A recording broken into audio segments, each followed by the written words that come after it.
Hello दोस्तों, कैसे हैं आप। Welcome to I exam B.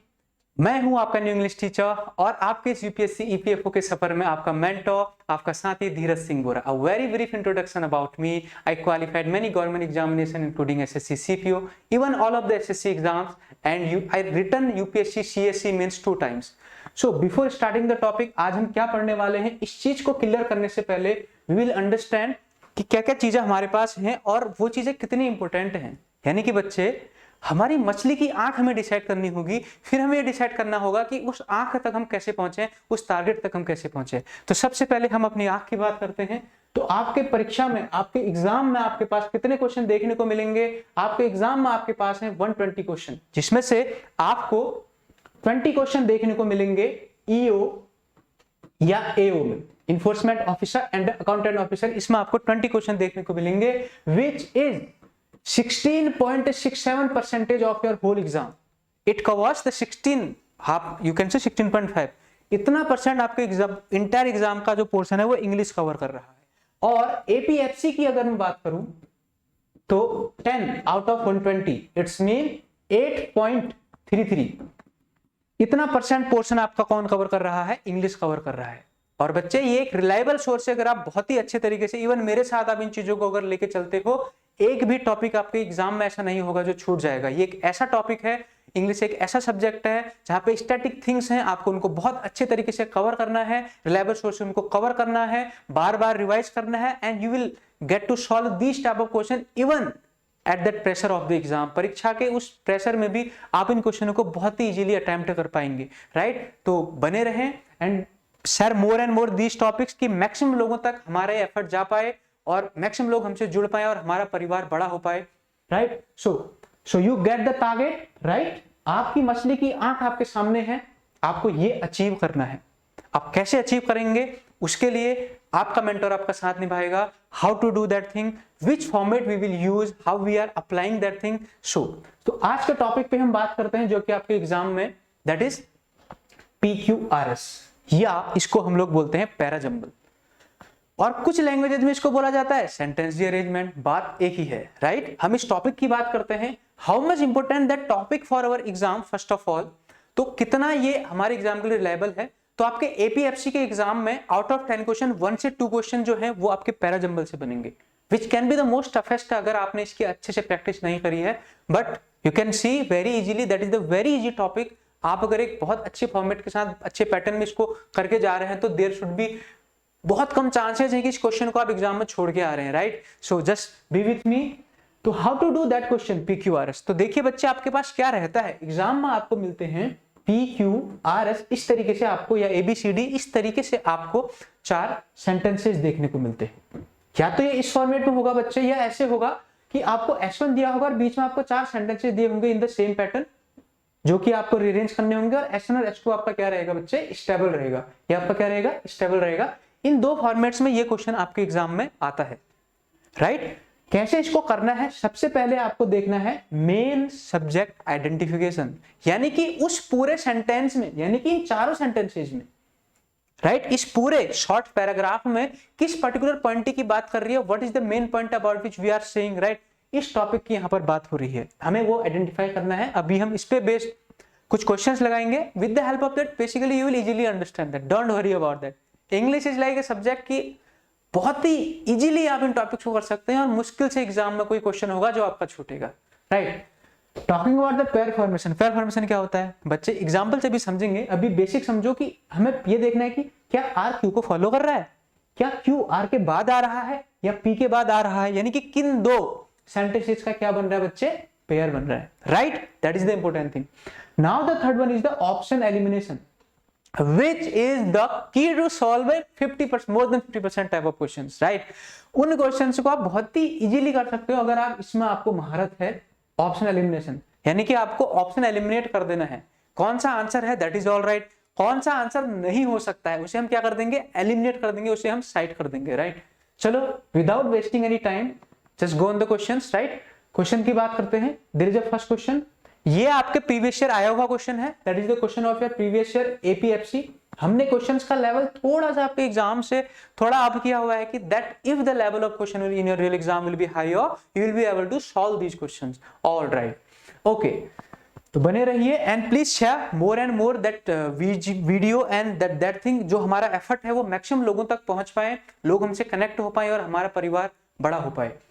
Okay, talking about that, अगर आप इस सेंटेंस की बात करते हैं, देखिए बच्चे, ये आपको इस सेंटेंस में कोई क्वेश्चन मार्क या कोई इंटरोगेशन तो दिख नहीं रहा है, राइट? इट्स मीन आप पी से तो ये क्यू से तो आप इसको स्टार्ट कर नहीं सकते हो, राइट? आप क्यू से इसको स्टार्ट नहीं कर सकते हो, इज वेरी बैड से स्टार्ट नहीं कर सकते हैं।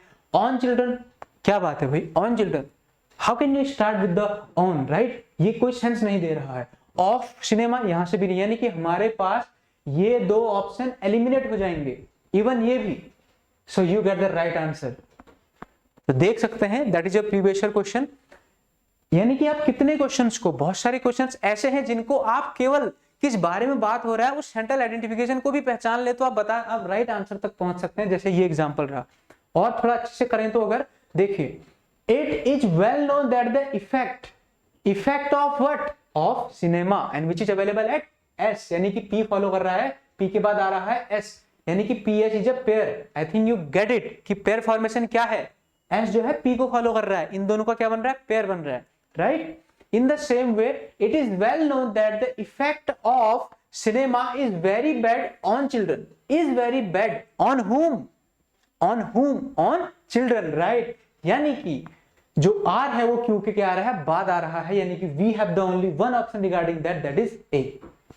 Gate it? तो हमने तीनों चीजें अप्लाई कर ली यहां पे। पहला सेंट्रल टॉपिक क्या था, it is well known that the effect, हमने बोला कि इफेक्ट, किसका effect, of cinema, the topic is cinema, हमने ये आइडेंटिफाई कर लिया।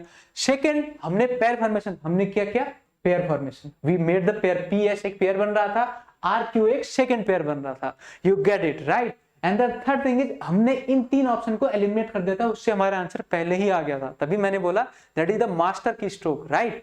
चलो, hope so that is clear. Now go ahead for the next question without wasting time. Okay, I think you get it कि हम क्या पढ़ने जा रहे हैं, और वो क्लैरिटी हमारे माइंड में है कि what should be the right approach. हम भाग तो रहे हैं, किस डायरेक्शन में भाग रहे हैं, राइट? तो वो अप्रोच आपके माइंड में आपको क्लैरिफाई करना है। Okay, so talking about the second one, यहां पर आपके पास सेंटेंसेज हैं, right? Attending main stream middle, right? ये that can not be possible, right? It's not being a sense, ठीक है? हम लोग स्टार्टिंग से शुरू करते हैं। तो हमने बोला attending main stream middle school Nick was prevented from, कोई सेंस नहीं दे रहा है ये सेंटेंस, राइट? कोई सेंस नहीं है, यानी कि we can eliminate A. If you say about the A, however through sheer grit and determination, पर इससे पहले बताओ तो सही कि क्या हुआ, why you are saying however, हालांकि, why you are saying हालांकि, right? That cannot also be the possibility, right? Now talking about the C, B, C, A, D, B से Nick was able to get admission to a high school। अच्छा देखो, sentence निक से start हो सकता था, दोनों को पढ़ें अगर। Nick was able to get admission to a high school, the first one, and the second thing is Nick was prevented from, it's saying Nick was prevented from। All right, let's say I'm saying Nick was prevented from, C से start करता हूं, Nick was prevented from attending mainstream middle school, right? However, through sheer grit and determination, Nick was able to get admission to a high school, right? आप देख सकते हो, जब आप पहले मिडिल स्कूल करेंगे उसके बाद तो हाई स्कूल करेंगे, राइट? निक को रोका गया, प्रिवेंट किया गया, कहां जाने से, मिडिल स्कूल में जाने से, लेकिन यानी कि C D is a pair, C D is a pair which is available in option D, right? और Nick was prevented from attending mainstream middle school, however through sheer grit and determination Nick was able to get admission to a high school. उसको रोका गया middle school में जाने के लिए, लेकिन उसकी डेडिकेशन की वजह से वो जा पाया कहां, हायर स्कूल में, यानी कि C D is a pair and A B is a pair. I think you are getting कि how we are doing these type of questions and how we are making that concern कि हम इस topic को एक reliable और ऐसे source से करें कि एग्जाम में एक भी क्वेश्चन ना छूटे, राइट? तो that is the best approach, that pair formation. Now going for the next one. Okay, ध्यान से सेंटेंसेस को पढ़ें, just take your time to understand, to do this type of question, how we are doing this type of question in real exam time. So reading skills पे आपको बेहतरीन तरीके से काम करना है, बार बार रीडिंग स्किल्स को अपने इंप्रूव करने की कोशिश करनी है। Okay, all right. एडिशनली, सी से सेंटेंस स्टार्ट नहीं हो सकता है, एडिशनली बोल रहा है, एडिशनली द फिलोसॉफिकल डिस्कोर्स, इससे पहले भी तो बताओ क्या है, राइट, ऑल राइट। अगर मैं डी से स्टार्ट करूं, Mahabharata and Ramayana are two great examples of colossal works, right, क्या पता ये इससे पहले कोई डिटरमाइन कर रहा हो, तो देखते हैं। ऑल राइट, बी से स्टार्ट करते हैं। अगर मैं ए से स्टार्ट करने की कोशिश करता हूं, they stand undefeated in the realms of Shakespeare, कौन कौन अनडिफिटेड, ये जो दे है क्लियर नहीं है ना, दे स्टैंड अनडिफिटेड, किसकी बात चल रही है, यानी कि A can not be possibility, right, D हो सकता था, बी और ए हो सकता। अगर मैं बी से स्टार्ट करूं, India is a country where people are full of immense prolixity and exemplary story telling. India एक ऐसा देश है जहां पर लोग बहुत सारी कहानियों से भरे हैं, आप देख सकते हैं कहानियां हैं सबके पास बताने को, बहुत सारी कहानियां हैं, मैथोलॉजिकल स्टोरीज हैं, नहीं मिली तो वैसी कहानियां हैं, लोक कथाएं हैं, यहाँ के लोग क्या है, भरे हुए स्टोरी से। तो यहाँ पे एक वर्ड भी आया, देखिए प्रोलिक्सिटी, क्या होता है इसका मतलब, ये एक नेगेटिव वर्ड है कि हद से ज्यादा, अबंडेंट आप बोल सकते हो synonym, but in a negative sense कि जितना नहीं होना चाहिए था उससे ज्यादा, यानी कि India is a country where people are full of immense prolixity, abundant यानी कि बहुत प्रचुर मात्रा में लोगों के पास क्या है, स्टोरियां हैं, और एग्जाम्पलरी स्टोरी टेलिंग से, मतलब जो कहावत हो सकती है, जो एक एग्जाम्पल हो सकता है लोगों के लिए, वो स्टोरी से लोग भरे हुए हैं, राइट। बी के बाद if you use D, Mahabharata and Ramayana are the two great example of colossal works. Now get it, बच्चे आप देख सकते हो कि जो डी है वो बी को फॉलो कर रहा है, कैसे, India is a country where people are full of, यहां पे बोल रहा है कि इंडिया के लोग हैं जहां पे लोग स्टोरी से भरे हुए हैं, और कौन सी story, Mahabharata and Ramayana are the two great examples of the colossal works that unquestioningly enjoy the virtue of being peak source for the cultural heritage of the country, ठीक है, यानी कि that D is following that B, यानी कि B के बाद आपका D आ रहा है। अब आगे देख सकते हो C, एडिशनली, अगर मैं C देखूं, एडिशनली बोल रहा है तो इससे पहले हम कंपैरिजन देख सकते हैं, दे स्टैंड अनडिफिटेड, दे कौन, Mahabharata and Ramayana, They stand undefeated in the realm of Shakespeare and Homer। ये जो नाउन है देखो, होमर एक आपके राइटर है और शेक्सपियर आपके राइटर है, यानी कि कौन, महाभारत एंड रामायण क्या है, then comparison to Shakespeare and Homer, you can understand, it's mean उनके कंपैरिजन में they are comparing them with, right. तो यानी कि आप देख सकते हो कि जो डी है उसके बाद आपका आ रहा है क्या, ए आ रहा है, आपके डी के बाद ए आ रहा है, आप देख सकते हो आपका फॉर्मेशन हो रहा है, बी डी का एक पेयर हो रहा है, डी और ए का एक पेयर हो रहा है, यानी कि option number B is the right one. Hope so you are getting, we just increase the level of question. फिर से मैं रिवाइज करता हूं, देखिए हम बोल रहे हैं India is a country, India एक ऐसा देश है जहां पर लोग बहुत सारी prolixity, people are the full of prolixity and the example storing, लोगों के पास बहुत सारी कहानियां हैं बताने को, राइट, कहानी से भरे हुए हैं लोग, कौन सी कहानी से भैया, Mahabharat and Ramayana are the two great example of that। You can see that D is following B, right, of the colossal works that unquestioningly enjoy the virtue of being peak sources for the cultural heritage of the country, ठीक है। इसके बारे में भी बताया जा रहा है, they stand undefeated, यानी कि कौन, महाभारत रामायण, यानी कि जो A है वो D के बाद आ रहा है, तो आप देख सकते हैं we have only one option regarding that, right, so we get the right note from here। I think you hope so get it। Okay, now go ahead, हम आगे बढ़ते हैं, how we do this type of questions. बस आपको एक basic approach अपने mind में clear रखना है कि मैं पेयर फॉर्मेशन करने वाला हूं, मैं सेंट्रल टॉपिक देखने वाला हूं, किस टॉपिक पे हम लोग बात करने वाले हैं, और मैं ये देखने वाला हूं कि कैसे मैं ऑप्शंस को एलिमिनेट कर सकता हूं और अपने आंसर्स तक कितने इजीली, कितने राइट अप्रोच के साथ पहुंच सकता हूं, right. I think you are getting, and please share and subscribe these things, हमारा ये एफर्ट मैक्सिमम लोगों तक पहुंच पाए और हमारा परिवार मिलकर बहुत बड़ा हो पाए, हम बड़े लेवल पे इस चीजों को हम मोटिवेट हो पाए, आपके लिए ऐसी और भी बेहतरीन चीजें लेके आने के लिए, जहां पे आप बहुत ही इजीली इन टॉपिक्स को समझ सकें, जहां पे आपको समझने में ज्यादा टाइम लगता है, बहुत ही कम टाइम में उन चीजों को कवर कर सके। तो please share subscribe these things, right, all right. Now talking about the next one, the question number 4, we will apply the same approach here जो हमने पहले किया है, ठीक है। आप देख सकते हैं, आपको बस पेज बनाने की कोशिश करनी है, सी से पॉसिबिलिटी है भी नहीं और ऑप्शन भी नहीं है। मान लो ए से स्टार्ट करते हैं, okay. Tigers are the largest members of the cat family, they are found in the many parts of Asia. जो टाइगर्स हैं वो कैट फैमिली का लार्जेस्ट मेंबर है और they are found in many parts of Asia. Alright, ये related दो option हमारे पास। एक के बाद सी देखिए, it is assumed that probably around 3000 tigers live in the wild. This species looks spectacular and grand and they are very graceful in their movements, right? हो सकता है एक के बाद सी के चांसेस हैं। ऑलराइट, एक के बाद डी के अगर हम देखें तो talking about the tiger, now it's saying it is almost impossible for us to see them against a jungle, right? Possibilities हैं, पहले हम सी को प्रेप करते हैं। Tigers are largest members of the cat family. They are found in many parts of Asia. It is assumed that probably around 3000 tigers live in the wild. In this species look spectacular and grand, and they are very graceful in their movement.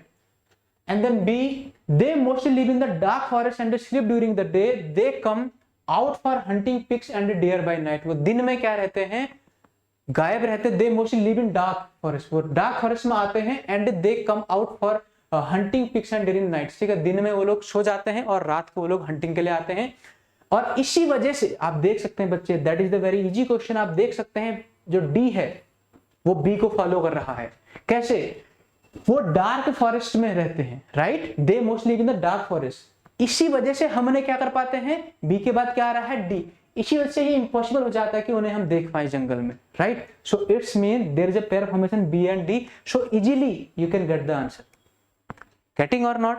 That is the approach to do this type of questions. आपको option eliminate करने हैं, आपको देखना है कि what is the thing can be possible here, कि मैं ये अप्लाई कर सकता हूँ इस क्वेश्चंस में, और सारे ऑप्शंस में उसको अप्लाई करके हम अपने राइट नतीजे तक पहुंच सकते हैं। Hope so you clear and you enjoy the session. Please like, share and subscribe to increase our effort, ताकि मोटिवेट हो पाए ऐसी और भी चीजें आपके पास लाने के लिए। All right, now talking about the fifth one, talking about this, now you can see this is also the your APFC previous year question, ठीक है। हमने थोड़ा सा उससे थोड़ा नहीं कहेंगे, एक दो क्वेश्चंस में लेवल थोड़ा ज्यादा अप किया हुआ है। That is that can be easy for you to understand this type of things, right, कि अगर हम अच्छे लेवल पे तैयार हो जाएंगे तो इजी चीजें तो हम डेफिनेटली कर लेंगे, राइट। ओके, अगर मैं इस क्वेश्चन की बात करूं डी से अप्लाई करने की, right, from his school days Einstein was weak in arithmetic all the great scientist, that can not be possible. C के बाद बी के आने का कोई चांस नहीं है, it not giving any sense, right. B से बात करते हैं, although great scientist, all right, although a great scientist Einstein was, all the great scientists, Einstein was weak in arithmetic right from his childhood days. That is the right answer. आप देख सकते हैं बच्चे कि जो A है वो B को फॉलो कर रहा है।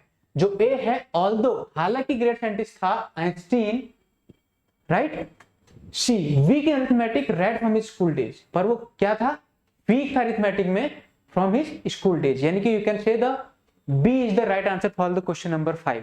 B is the right answer, यानी कि that is the formatting BACD. I think you are getting हम कैसे पेयर फॉर्मेशंस कर रहे हैं, हम लोग कैसे पेयर्स बना रहे हैं अपने राइट आंसर तक पहुंचने के लिए, हम कैसे उस सेंट्रल टॉपिक को आइडेंटिफाई कर रहे हैं। After solving the n number of questions, definitely you will be easy to solve these type of questions, right? तो बस आपको क्या करना है, अपने रीडिंग स्किल्स पे काम करना है, चीजों को समझने की कोशिश करनी है and maximum number of questions को प्रैक्टिस करना है to solve this type of things, right. All right, then go ahead. Now talking about the last question for the today, that is we have that option A, B, C and D. We have do the same thing here. Now you can see, however, its importance, भैया किसकी importance, इसके बारे में बात भी तो होनी चाहिए, यानी कि यहां से सेंटेंस स्टार्ट हो नहीं सकता, राइट। अगर मैं ऑप्शंस की हेल्प लूं तो डी देखिए, America has several long river systems, right. America क्या है, उसके बाद बहुत सारी लॉन्ग रिवर सिस्टम्स हैं, पॉसिबिलिटीज हैं। ओके, हाउएवर इट्स इंपोर्टेंस, अब किसकी इंपोर्टेंस, यानी कि ये पॉसिबल नहीं था हमारे पास।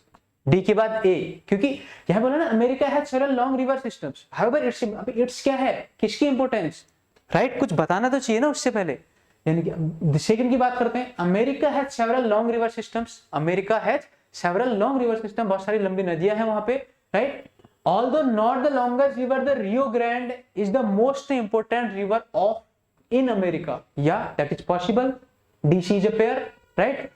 अमेरिका में बहुत सारी नदियां हैं और although not the longest river, हालांकि सबसे लंबी रिवर नहीं है the Rio grand, right, river in the America. उसके बाद देखिए बी क्या बोल रहा है, but unlike other river it is not used for shipping, पर और रिवर्स की तरह यह शिपिंग के लिए यूज नहीं होती है। हाउएवर, हालांकि its importance is primary for the location, यानी कि B is also the pair, BA is also the pair. So you can say there are the two pair DC and BA. या भी बोल सकते हैं कि C के बाद B आ रहा है। Alright, so हम अपने ऑप्शन तक पहुंचते हैं, यानी कि option number B is the right for the question number 6. I think you get it. So that was our session for today. I think you enjoyed it. फिर से हम एक क्विक सा रिवीजन कर लेते कि हमने आज क्या पढ़ा। तो हमने PQRS किया, which is known as the rearrangement of sentences। आपको बस बेसिक चीज अपने दिमाग में क्लैरिटी रखनी है। पहला, What is the central topic? Topic क्या है भाई, किस बारे में बात कर रहे हैं हम, क्या चल रहा है। The second thing, that is pair formation, how we make that pair to understand that thing very easily. A के बाद B आ रहा है, you did that. And the third thing is option elimination. If you are doing that thing, definitely you will be solving any question and you can be master of PQRS. Hope so you enjoyed the session. Please like, share and subscribe our channel. Thank you.